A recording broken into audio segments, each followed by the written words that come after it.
The government will launch an environmental, social and governance ESG framework by year-end to assist SMEs transition to become ESG compliant.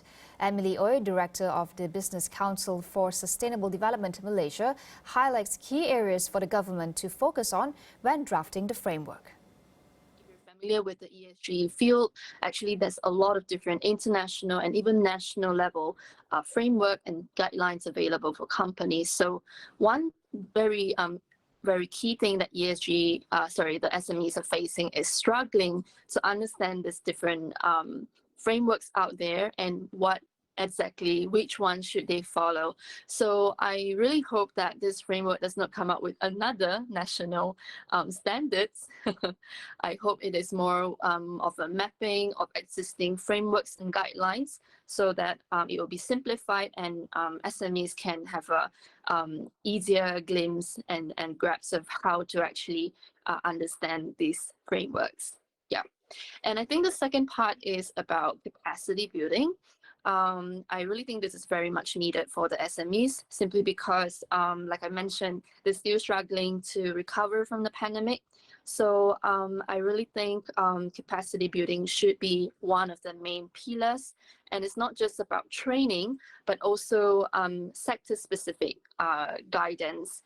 Because under manufacturing sector, as you know, Malaysia also has electronic and electrical and also chemicals, petrochemicals and so on. So it is also very diverse, even under the manufacturing spectrum. So if there is any sector-specific guideline and specific materials for the sectors, I think that would be really helpful because they all have, they're facing very different challenges and a different landscape from a trading perspective and also regulation perspective. Emily said SMEs have no time to lose when it comes to being ESG compliant in order to remain relevant in today's market.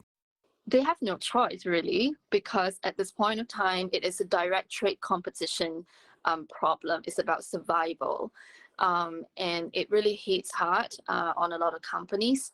So it's not really the matter of if I want to follow or not. It's the matter of staying relevant. So they like it or not, they have to actually try to understand it first.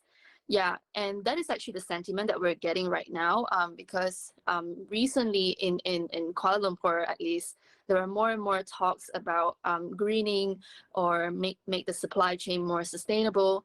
So I think SMEs, the business associations, and also some of the key SMEs players actually taking more role in creating this kind of awareness. So more and more businesses, the SMEs are actually much more aware, and I think they're starting to move from not sure what exactly is ESG to now they're asking the question of how can we then do something about it.